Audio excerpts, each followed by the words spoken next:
Salvador Mateos nos trae el tema de propaganda política y procesos electorales en contextos de pandemia. ¿Quién es Salvador Mateos? Es licenciado en Ciencias de la Comunicación con especialidad en Comunicación Política por la UNAM. Tiene una maestría en Ciencia Social con especialidad en Sociología y asimismo está por terminar el doctorado en Ciencia Social con la misma especialidad. Todo esto lo está haciendo en el Colegio de México, mejor conocido como el Colmex. Ha sido moderador de diversos foros, así como tiene diversas publicaciones en revistas y libros de investigación. Ha tomado cursos, talleres y seminarios en la UNAM, en el Colmex, así como en el extranjero. Ha sido editor y corrector de estilo de la Dirección Ejecutiva de Capacitación Electoral y Educación Cívica del Instituto Nacional Electoral. Es colaborador y asistente editorial del periódico que dirige Javier Solórzano en el periódico El Nuevo Mexicano. Habla 3 idiomas, como el inglés, francés y portugués, y su lengua materna, que es el español. Especialista en análisis de datos, en la coordinación de equipos, así como docente e investigación. Cuyo ha tenido diferentes becas, entre las que destacan como las becas CONACYT, y ha sido asistente en investigación tanto con profesores de nivel A, nivel B, y tanto como asistente meritorio en el tema de investigación. Su especialidad pues es la opinión pública y la investigación desde el Colmex, desde la Ciudad de México. Te damos la bienvenida, mi estimado Salvador Mateos, y tienes el uso de la palabra. Hola, ¿qué tal? Muy buenas tardes a todo el foro, a quienes nos acompañan. Antes de iniciar, quisiera agradecer al personal y a las autoridades del instituto, en particular a Miguel Ordóñez por la invitación. Y bueno, también agradecer las ponencias de mis otros 2 compañeros. Creo que me parece muy interesante que creo que coincidimos en algunas apreciaciones y pues creo que no es casualidad. Cada quien tendrá sus matices, pero digamos por las situaciones que estamos viviendo, por el contexto sociopolítico, cultural y social de nuestro país y pues por la situación global que desde hace poco más de 2 años estamos experimentando. Bueno, en mi participación decidí concentrarme en 2 elementos básicos para poder complejizar y quizá entender el contexto actual enmarcado en los procesos políticos que vivimos como sociedad, En particular, bueno, decidí ponerle, y ahorita va a quedar un poco más claro, propaganda política y procesos electorales en contextos de pandemia. Esto es lo que me interesa intentar transmitir con ustedes en esta reunión, es entender la propaganda política como aquella dinámica, una de las principales herramientas que se utilizan desde el gobierno, ya sea en los momentos preelectorales, electorales o de gobierno, y también centrarlo, pero sobre todo entender en un sentido un poco más amplio la idea de procesos electorales. Es decir, no solamente entenderlo como el momento de las campañas, ni como el momento de la realización del voto y del conteo de los votos, sino quizá entenderlo un poquito más amplio, en particular dada la situación del contexto pandémico en el que, como decía, vivimos desde hace algunos 2 años al menos. Bueno, y en particular, bueno, para llegar a lo que yo considero que es un elemento que yo quisiera problematizar con ustedes, que es el uso de Internet. Entonces, inicio. Bueno, primero quisiera iniciar como como buen sociólogo, por algunas cifras para quizá poder entender de manera mucho más amplia, y quizá las dos gráficas no se ven, pero si quieren ahorita les comparto la imagen más amplia o se las leo a detalle, de por qué es importante siempre los datos históricos desde la sociología política, porque un principio que yo quisiera compartirles, que es quizá lo que quisiera transmitir de manera puntual, es la idea de el cambio o la idea de las características, o como viene aquí en el título de la presentación, la consideración de las dimensiones políticas, sociales e históricas cuando queremos abordar alguna temática, alguna situación. Entonces, yo para poder entender actualmente la propaganda política y los procesos electorales en México, en el contexto de la pandemia, yo quisiera llevarlo al tema de Internet en México. ¿Y qué significa entender Internet en México? Pues básicamente es entender o tener en cuenta cuándo y de qué manera sucede y qué significado tiene el ingreso de todo lo que implica Internet. Bueno, por ahora lo vamos a entender solo como Internet, y más adelante propondré una serie de categorías que retomo de otras autoras y autores. Pero bueno, ¿qué significa esto? Bueno, el primer registro que se tiene en México del uso del Internet en procesos electorales es en 1997, en las candidaturas a la jefatura de gobierno, bueno, lo que entonces era las jefaturas de gobierno en el Distrito Federal, y lo que se tiene es que las tres candidaturas que estaban compitiendo empiezan a utilizar páginas personales como medios de propaganda. Y aquí hay un dato interesante, como muchas y muchos de ustedes seguramente sabrán, que es un tema que, bueno, ya se ha organizado y se ha más o menos normado en nuestro país, pero digamos un primer factor es, y no es casual, aquí es lo interesante, que es en las elecciones en la ciudad, ¿no? Que pues como sabemos, todas las elecciones obviamente en la República son importantes, pero no deja de ser interesante que es en la ciudad y no, por ejemplo, en las presidenciales, y tampoco en algún otro estado, en alguna de las otras ciudades grandes de nuestro país, como Guadalajara o Monterrey, ¿no? Es en la Ciudad de México, bueno, lo que conocemos ahora como Ciudad de México. Es como les decía, es en 1997, y básicamente el registro que se tiene es que cada candidato, que eran tres me parece, creó su página de internet. El segundo registro que se tiene es en el 2002, y entonces ya no solamente tienen páginas de internet los candidatos, sino se empiezan a generar otro tipo de mediaciones, que es el uso del correo electrónico para crear y difundir, y yo le voy a llamar ahorita la idea de propaganda, le quisiera entender como la construcción de narrativas, ¿no?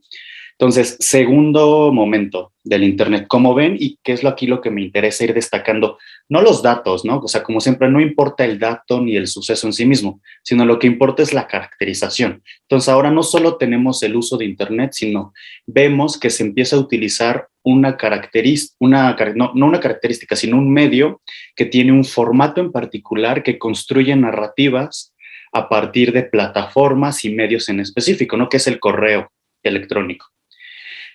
Por su parte, desde la ciudadanía, ya no, en este caso ya no de las personas que llevan a cabo o que representan las candidaturas, se convierten, y así es como lo tematiza la literatura especializada, la ciudadanía se convierten en emisoras y emisores, vamos a llamarle independientes, que lo que hacen básicamente es, así como las narrativas construidas desde las candidaturas, la ciudadanía también empieza a construir narrativas a través de su ingreso y uso de Internet, y en ese mismo sentido inciden en la intención del voto de los usuarios de Internet, sobre todo, aunque no exclusivamente, ¿no?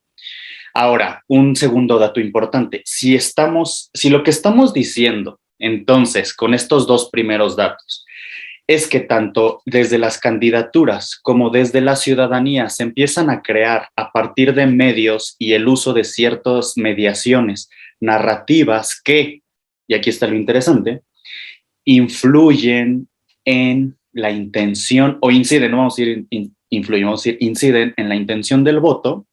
Entonces me parece, y por eso desde la sociología nos hacemos este tipo de preguntas o tenemos en cuenta este tipo de datos, la siguiente pregunta quizá relevante desde mi punto de vista sería preguntarnos, ¿quién tiene acceso y qué tipo de uso se le da al Internet?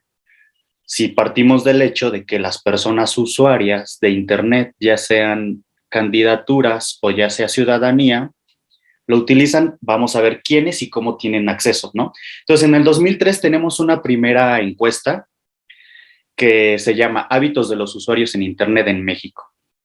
Y estos son los datos que nos arroja esta encuesta. Para empezar, hay una concentración geográfica de internautas que nos dice que el 34% se encuentra en la Ciudad de México, es decir, la mayoría de las personas internautas están en la Ciudad de México y el porcentaje no es tan alto. El siguiente porcentaje se lo lleva el Estado de México, que bueno, también es la zona, seguramente por la zona conurbada o zona metropolitana cercana a la ciudad. Y una de las distribuciones que se tienen, por ejemplo, por género y edad, es que en el 2013, mientras 67% de los hombres tienen acceso, o personas que se identifican como hombres tienen acceso a Internet, 33% de mujeres tienen acceso a Internet. Ahora, otro dato interesante, el mayor rango de edad de estas personas, hombres y mujeres, está entre 25 y 34 años de edad. Estamos hablando de jóvenes, entonces, no jóvenes y jóvenes adultos. Y un dato interesante aún más, digo, hay muchísimos datos quien quisiera consultar esta encuesta, es que de estas personas usuarias, del 100%, 69% cuentan con estudios universitarios.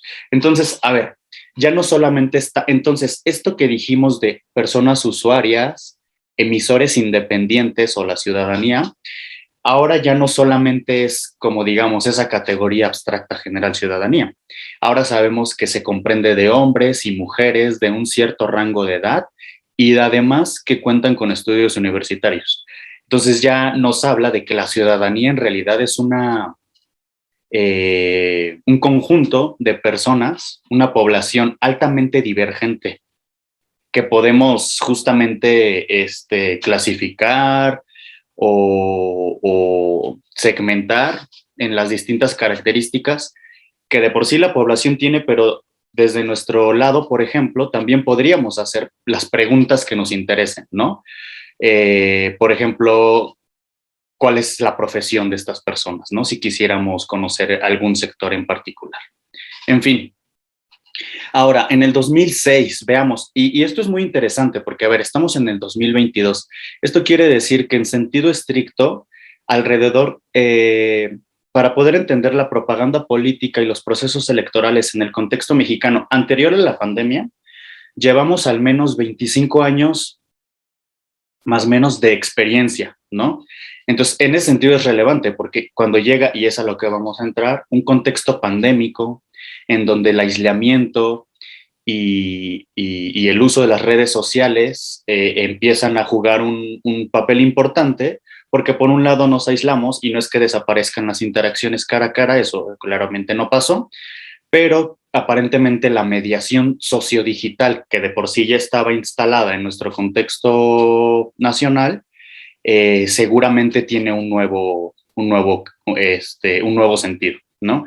Entonces, a ver, ahora en 2016 aumenta, por supuesto, el acceso que se tiene a Internet, pero en realidad solamente el 18 de la población, en 2006, es decir, hace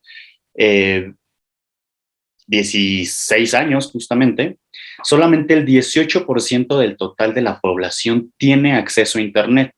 Entonces, aquí viene otra pregunta interesante. ¿Qué tanto caso o qué tanta atención, más que caso, qué tanta atención ponemos, como decían en las ponencias anteriores, ¿no? Cambiamos a una plataforma digital, nos mantenemos en las lógicas de propaganda política presencial, tradicionales. Aquí, es decir, con este tipo de datos podemos tener una serie de aproximaciones y respuestas, momentáneas al menos, para poder contestar eso. Es decir, si yo no tengo una población que tiene acceso a Internet muy grande, como es el caso de México, pues creo que es válido preguntarse si mi propaganda política debería de ir dirigida a la población internauta, ¿no? O en todo caso, ¿qué atención dedicarle a la población internauta? Y bueno, otra serie y por eso ponía dimensiones políticas, sociales e históricas.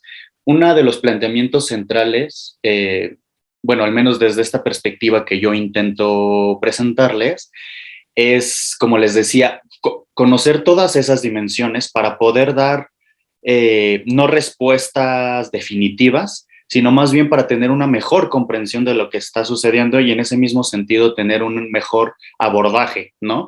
Entonces, en este caso, en el contexto de México, la idea de Internet no solamente ha sido utilizada desde, digamos, las campañas, los gobiernos y la ciudadanía, sino también ha habido sucesos históricos específicos, ¿no? Los procesos electorales de 2009 y 2012, por un lado, en el 2009 se hace una promoción que utiliza los medios sociodigitales con la idea del voto nulo, ¿no? Es la primera vez que en México se tiene la noticia de una promoción tan masiva de anular el voto. Entonces es relevante considerar de qué otra manera se están apropiando de Internet la población, bueno, o en este caso un grupo de intelectuales y políticos también, para promover el voto nulo como una opción que tiene la ciudadanía para expresar su intención del voto, ¿no? Ya no nada más es candidatas y candidatos, sino aparentemente se ofrece desde la ciudadanía otra opción. Y también, pues bueno, movimientos sociales como fue Yo Soy 132, ¿no? Y un último dato que quisiera compartirles antes de entrar al contexto actual es en 2015 y la presencia, no voy a decir masiva, pero sí con bastantes casos de las candidaturas independientes que claramente tienen que leerse estas candidaturas independientes a la luz de el acceso y del uso que se tenía de Internet en este momento histórico, ¿no? Que es el 2015, bueno, antes de las elecciones del 2015, en donde el dato que se tiene es que 12.8 millones aquí es hogares, aquí lo que se está midiendo son hogares, no internautas. 12.8 millones de hogares en México cuentan con acceso a Internet. Y básicamente estas son las dos tablas que les ofrezco, que al final les voy a mostrar la bibliografía. Digamos, esto se puede obtener a través de INEGI, porque son datos que vienen en estas encuestas, pero esta la retomo del libro de Atila, ¿no? Que justo es un compañero del Colegio de México de su tesis de doctorado que se la publicó el Instituto Electoral del Estado de México. Entonces, bueno, no voy a entrar en detalles, pero aquí podemos ver, aquí dice 2001 y aquí dice 2019, y esto es por hogares, ¿no? Entonces vemos viendo de cómo va de 1.5, 2009 5.1, como les decía, 2015 12.8, y en el 2019 se tiene registro de 20.1 millones de hogares. Entonces vemos un crecimiento a la alza, ¿no? Claramente. Y esta de abajo es de 2006 a 2018 y en realidad esta es por usuarios que se tiene registro que hacen uso de Internet, ¿no? Igualmente se ve una clara tendencia al alza. Y esto, una vez más, como les decía, es relevante. Desde mi punto de vista, justamente las candidaturas independientes, la emergencia de las candidaturas independientes en 2015, no se pueden leer sin tener en consideración esto. Es decir, quizá parte de su explicación del surgimiento o de que tuvieran plataformas, candidaturas independientes, justo tiene que ver con que se empiezan a pluralizar y se empiezan a diversificar los medios y las maneras de hacer propaganda política, la forma de acercarse al electorado, ¿no? Y en general a simpatizantes, digamos. Entonces, todos estos datos son relevantes, como les decía, desde mi punto de vista, para poder entender la pandemia. Ahora, Ahora, en términos más analíticos, más teóricos, desde mi punto de vista, estas son las dos de las principales acercamientos que permiten observar eh, las interacciones que se tienen entre los procesos políticos y la propaganda política en el contexto de la pandemia, básicamente por dos cosas, como yo lo veo. Por un lado, porque tienen como un principio de observación o de análisis al hacerse preguntas, ya sea de tipo propagandístico o de tipo de investigación, que es como yo lo hago al menos, es que tienen la idea del cambio. Es que tienen la idea del cambio y por eso considerar de qué manera se están imbricando, se están configurando las distintas características sociales, políticas e históricas de contextos en particular que hacen que se generen dinámicas, orientaciones al voto, formas de opinión, formas de organización diferenciadas, ¿no? Desde mi punto de vista, justo son esas dimensiones diferenciadas que caracterizan a cada época histórica las que pueden darnos una explicación o un acercamiento y al mismo tiempo también, si lo quieren ver así, al diseño de estrategias políticas para la realización de diseños y de propagandas políticas, si queremos, digamos, tener un mejor conocimiento de la población, de estudio y del contexto político en el que nos encontramos nacional e incluso internacionalmente, ¿no?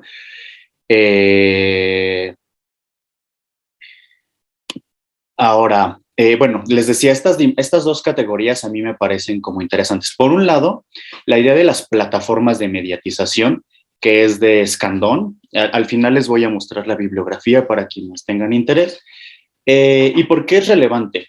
Básicamente lo que podemos observar con este autor es que con esta idea de plataformas de mediatización, lo que nos está diciendo es como, a diferencia de lo que hacen muchas autoras y autores, no es decir, ahora vámonos a los medios actuales, contemporáneos, que serían Internet, digamos, pero que en realidad engloba muchísimos, ¿no? Desde WhatsApp, las redes sociales que cada quien tenga, hasta el correo, como vimos, los correos personales, es decir, engloba muchísimos, pero lo que señala este autor es que sino las distintas plataformas, el distinto tipo de personas, usuarias y usuarios, van a generar estas formas de mediatización, dependiendo de, pues como les mostré al final, no fue casual.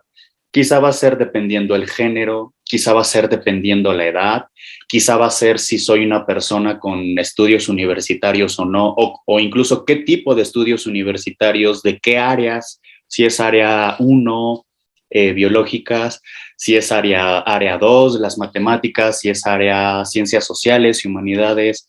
Entonces, esto es lo que a mí me parece interesante de esta primera categoría, porque lo que señala es que a partir de estas plataformas de mediatización se generan narrativas, bueno, le llama discursos, que lo que orientan es a crear un tipo de interacción, esa mediación, con otras personas usuarias o en este caso con candidatas y candidatos, ¿no? Ahora, un primer rasgo interesante de qué es la novedad, digamos, de estas plataformas de mediatización en Internet en particular respecto a otros momentos históricos, ¿no? Básicamente es que con estos intercambios de mediatización, lo que hacen es que desdibujan esta dimensión espacio-temporal que estaba antes regida por el cara a cara, ¿no?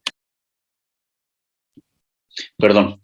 Y lo que quiere decir básicamente esto es que yo puedo estar con ustedes compartiendo un tiempo y un espacio, aunque no estemos cara a cara, ¿no? Puedo mandar un mensaje que desdibuja las estructuras tradicionales de tiempo y espacio que teníamos y que eran a través de las cuales, que es lo que le interesa a este autor, mediante las cuales interactuamos y mediamos y hacemos un intercambio de narrativas. Entonces, claro que va a modificar la manera en la que nos dirigimos, en las que recibimos los mensajes. Digamos, si están aquí, por ejemplo, puedo hablar con más de 50 personas al mismo tiempo, ¿no? Sin necesariamente compartir el mismo espacio. compartimos el tiempo, pero no estamos compartiendo el espacio físico presencial al menos, ¿no? Entonces, bueno, también lo que señala este autor es que se crean distintos géneros y distintos estilos, es decir, hay una explosión de crear, narrativas o discursos, como él le llama, y eso también es interesante porque ya no hay una sola, las maneras tradicionales en las que teníamos de interactuar o comunicarnos también empiezan a pluralizarse, ¿no? Y bueno, una cosa más es que también, dado el tipo de formas de acceso que se tiene, también se generan usos distintos, ¿no? Los usos políticos, los usos sociales, culturales, ya sea desde gobierno, desde la ciudadanía, las organizaciones sociales, las organizaciones internacionales, los distintos sectores. Exacto, se crean muchos tipos de entornos. Creo que también estoy leyendo los comentarios de ustedes, y claro, se construyen nuevos entornos digitales, incluso hay quienes hablan de comunidades digitales, ¿no?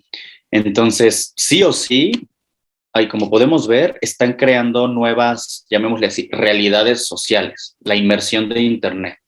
Y por supuesto que va a crear realidades políticas también, ¿no? Les decía, las nuevas candidaturas es un gran ejemplo.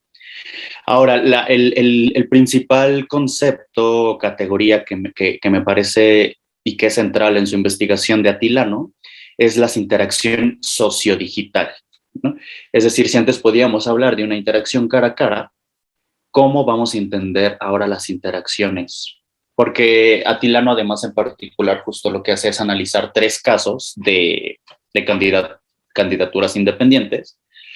Y pues justo lo que le interesa al centro de su investigación es cómo están, y así le llama él, influyendo las redes sociales en la orientación y la intención del voto de la ciudadanía, atendiendo a 3 casos de candidaturas independientes. Entonces, esta es la definición que nos ofrece, y si les parece bien se las voy a leer. Atilano, que es la influencia unidireccional, es decir, por ejemplo, una influencia unidireccional sería un correo electrónico, ¿no? Sería lo que normalmente vemos televisado, ¿no? Porque solamente somos, en este caso, como personas usuarias, recibimos el mensaje, pero no tenemos, digo, más allá de lo que yo platique con la tele o los comentarios que tenga con las personas, pero no tengo una interacción directa. Pero lo que sí nos dice es que con la nueva generación de otro tipo de medios, como WhatsApp, como Twitter, como Facebook, sí tenemos formas de interactuar, ¿no? Cuando hacemos un comentario, cuando das un like o un me gusta, perdón. Entonces, en ese sentido, la interacción sociodigital se entiende como la influencia unidireccional o recíproca de un internauta sobre las acciones de otro, o también la interacción total, es decir, como distintos tipos de interacciones que tienen lugar un conjunto de internautas mediante dispositivos tecnológicos y digitales.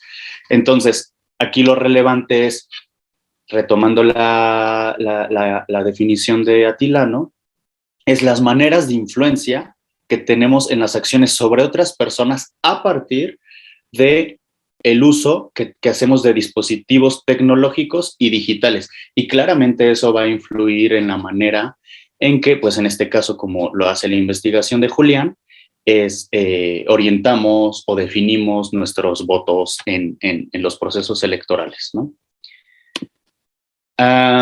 Ahora, la idea de la propaganda política, algunos de los factores que me parece interesante centrarnos es teniendo ya en cuenta este marco de propaganda política, procesos electorales y la llegada de Internet a México, para entender el contexto de la pandemia. ¿Qué pasa en un momento de la historia política de nuestro país en donde, como les mostré los datos, ya hay un ingreso de Internet, y no solo un ingreso, sino un uso y una modificación de las formas de interacción y creación de narrativas en procesos electorales? ¿Qué pasa cuando viene un suceso global, sanitario, de contingencia sanitaria, perdón,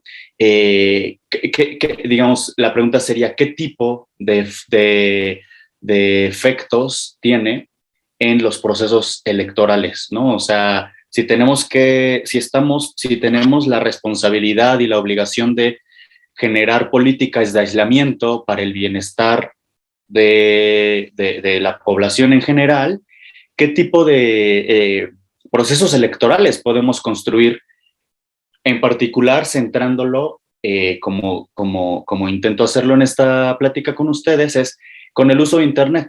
El acceso y el uso de Internet, yo diría, no solo con el uso de Internet, sino porque no hay que olvidarnos, bueno, desde mi punto de vista, quienes se preguntan solamente por el uso de Internet, yo creo que están olvidando justo preguntarse algo anterior. Es, antes de preguntarme cómo usan Internet las personas, es quién tiene acceso a Internet, ¿no?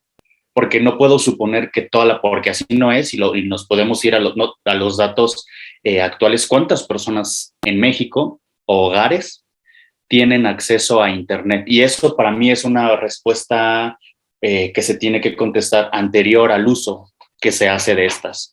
Pero bueno, lo que podemos ver es que anterior a que llegara la pandemia, de por sí ya tenemos que en los contextos de propaganda y elecciones hay una masificación de difusión y de mensajes que empiezan a utilizar las plataformas sociodigitales, ¿no? Entonces ya está instalado el uso de plataformas sociodigitales en nuestros procesos electorales. Los mítines empiezan a tener esta combinación también con las redes sociodigitales, ¿no? O sea, ya no son solo estos mítines, sino también empiezan a crear o compartir y difundir toda esta simbología a partir de los medios que utilizan, o las formas de protesta que también hay en los medios sociodigitales, ¿no? Quizá justo en el contexto de pandemia, por mencionar uno, quizás sea el Black Lives Matter, ¿no? Si no se podría podría entender este movimiento global sin el uso de Internet, y cómo se apropiaron y cómo las plataformas y la creación de narrativas, se puede ver también la protesta o el meeting en lo sociodigital, no solamente digamos, presencial, como es la plataforma clásica tradicional que conocíamos, ¿no? Estas narrativas además empiezan a crear nuevos formatos o nuevas formas de mediación, ¿no? Y entonces se construyen, incluso lo interesante, vean, se construye todo un lenguaje también, ¿no? La idea de los memes, el GIF, los audios, ¿no? Audiovisuales también. Es decir, empieza a ser muy heterogénea, tanto los dispositivos como los medios de creación de narrativas, y las narrativas mismas empiezan a tener una expresión diferente.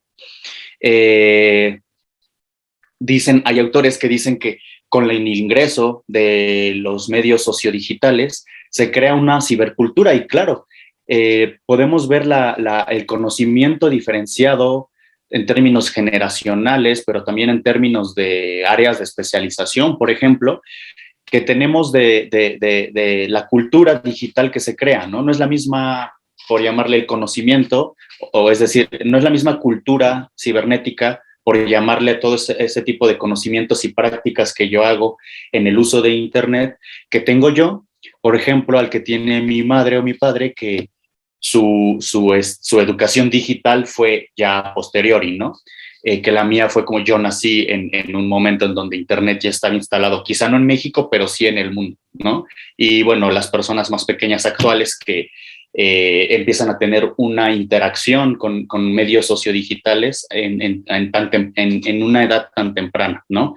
Entonces, claro que eso modifica la manera en la que socializamos, la manera en la que accedo a información, la manera en la que me informo, la manera en la que comparto información, en la que la discuto, Entonces, en ese sentido es que por eso todo ese tiempo insisto en quiénes son las personas usuarias y de qué manera ingresan o inician su acceso y su uso de Internet y las redes sociodigitales.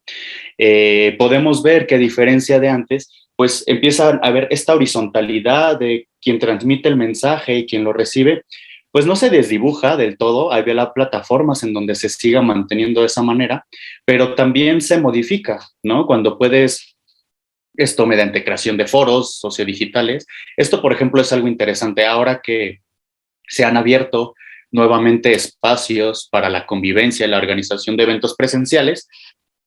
Lo interesante es que, como es este caso, por ejemplo, pueden ser mixtos, ¿no? Y eso es un cambio, desde mi punto de vista, relevante, social, porque entonces, como un suceso histórico, como fue la contingencia sanitaria, nos hizo darnos cuenta que podemos construir espacios de interacción,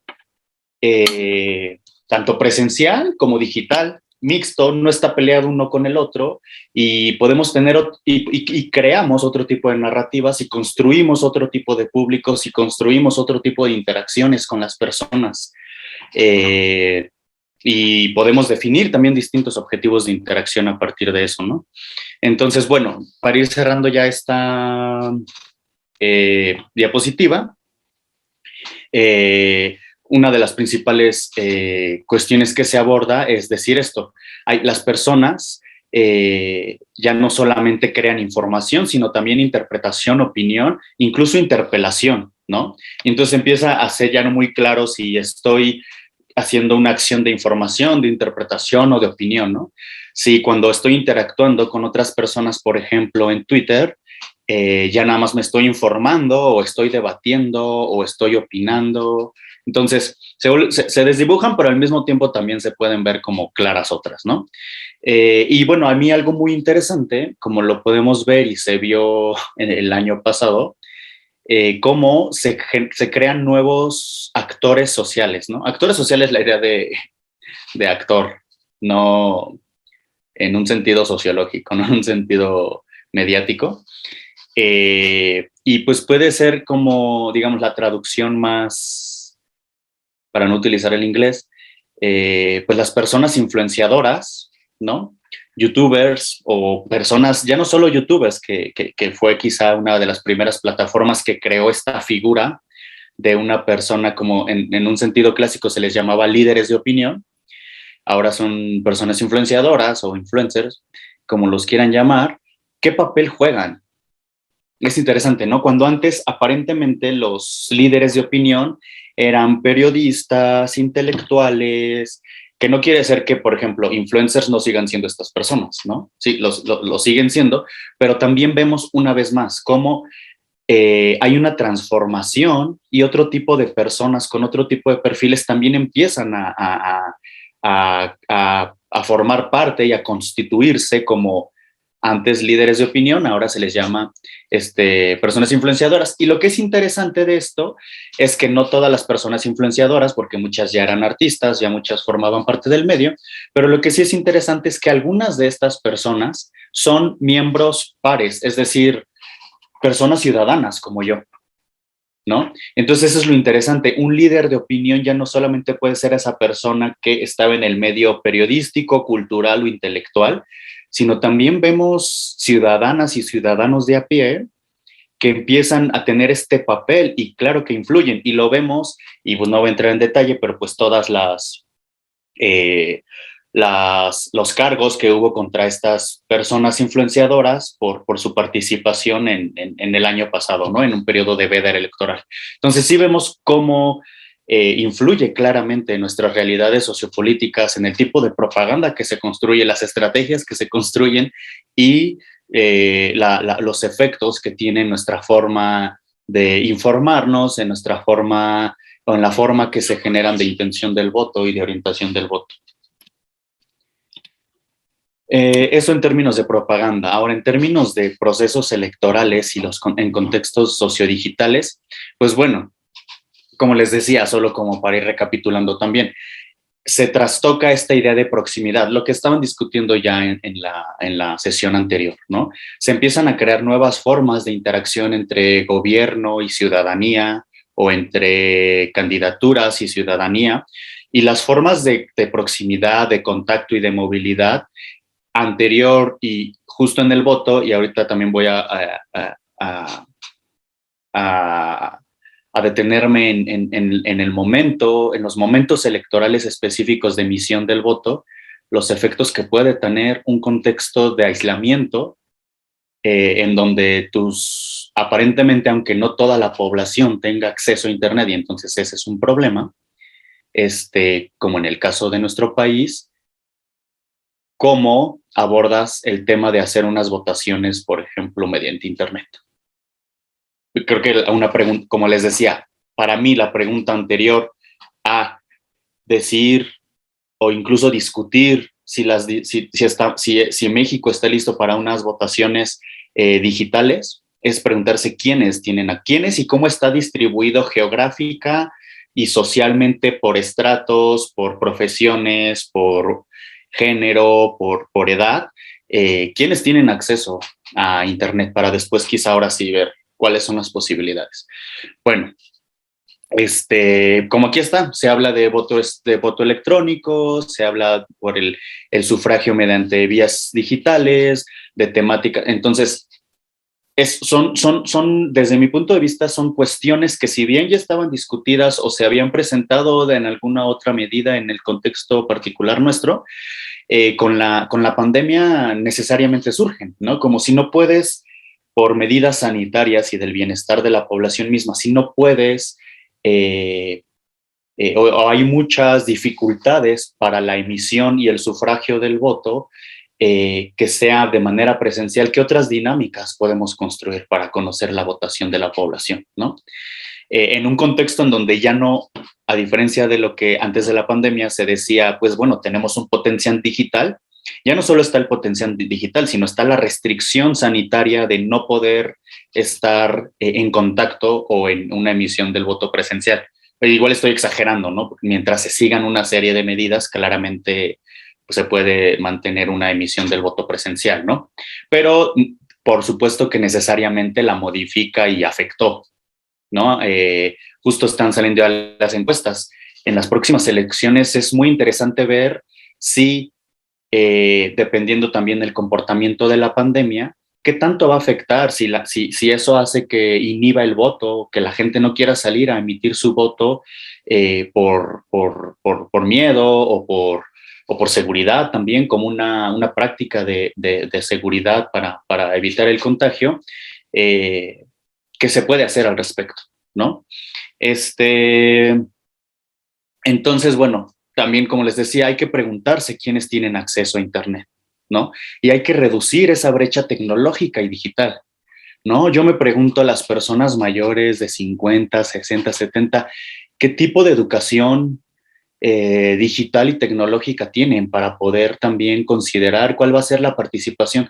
Es decir, no nos podemos solamente concentrar y pensar como, bueno, yo tengo Internet, yo tengo acceso a Internet, seguramente toda la gente también lo tiene. Entonces, ahí les van mis mensajes. Bueno, seguramente habrá personas que sí tengan, que no tengan. Hay que conocer esas encuestas de usos para ver de qué manera está utilizando la gente que usa y también conocer quiénes no lo usan y por qué. Y entonces preguntarnos cuáles van a ser las maneras en que vamos a llegar a esas personas. Y entonces, una vez más, otro de los principios que quisiera compartirles es que los públicos, las audiencias, la ciudadanía, como quieran tematizarlo, en realidad es un conjunto de personas altamente divergentes, plurales, heterogéneas, que pues desde mi punto de vista creo que una forma de abordar esto es ya no llamarle ciudadanía, sino ciudadanías, ¿no? Público, ya no llamarle público, perdón, sino públicos, ¿no? Y así sucesivamente. Bueno, esto es una hipótesis súper interesante que ya tiene muchísimos años, pero es, digamos, los estudios clásicos de Jürgen Habermas, que habla de la creación del espacio público en Occidente y los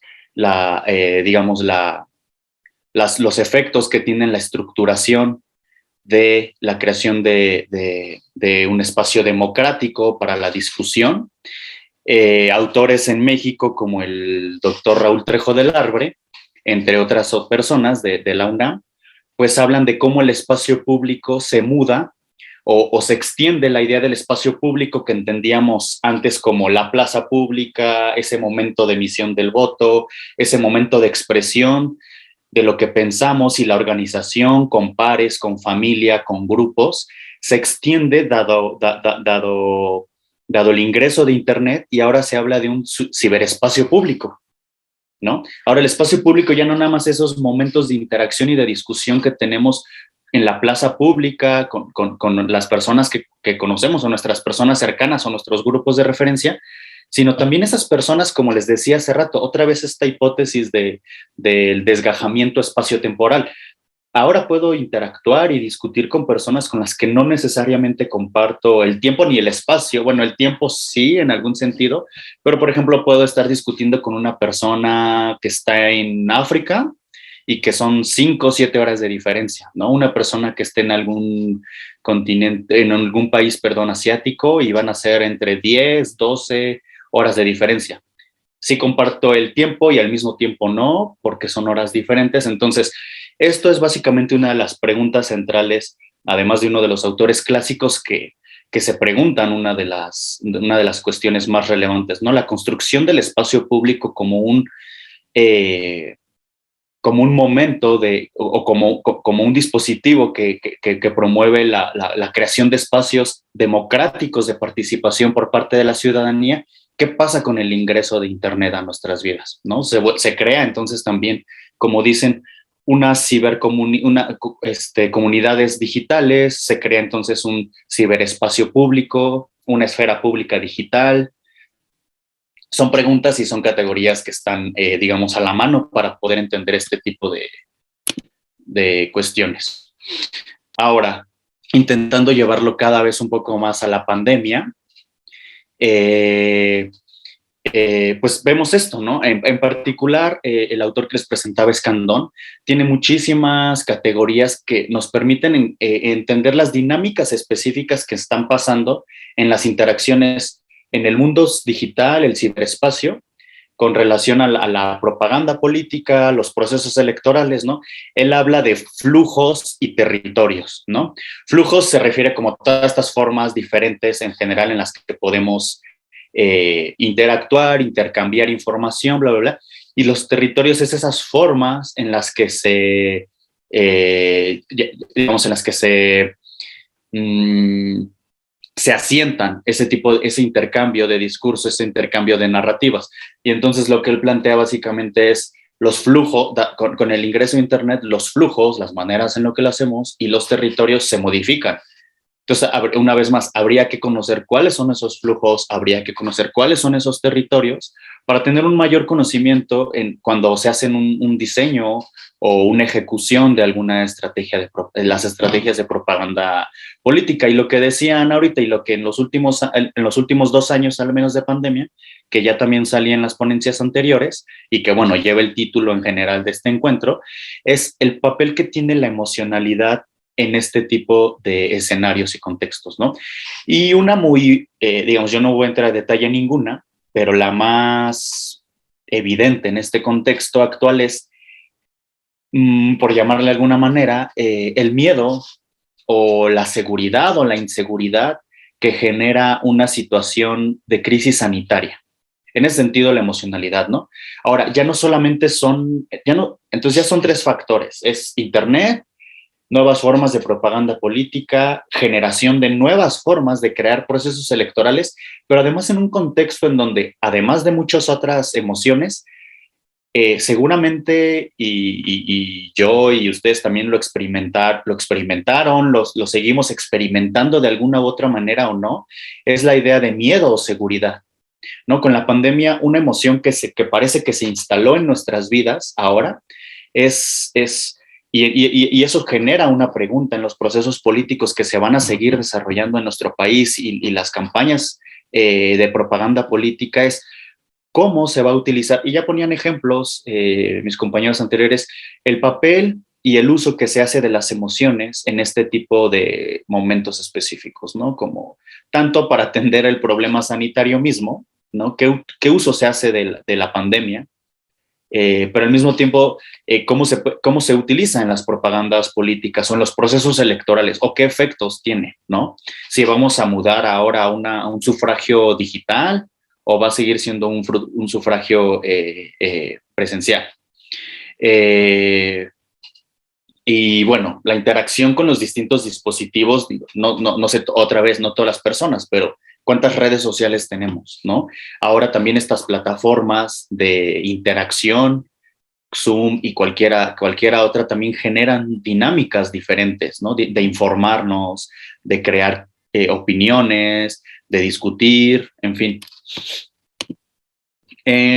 Y pues para ir cerrando, a lo que voy es a una reconfiguración de la propaganda política y de los procesos electorales, ¿no? Que es lo que desde mi punto de vista es las preguntas que tenemos de cara a los procesos electorales que vienen adelante y bueno, las distintos elecciones, ¿no? Que se acercan y que quién sabe también, digamos, no podemos adelantar mucho porque también en este momento en particular dependemos mucho del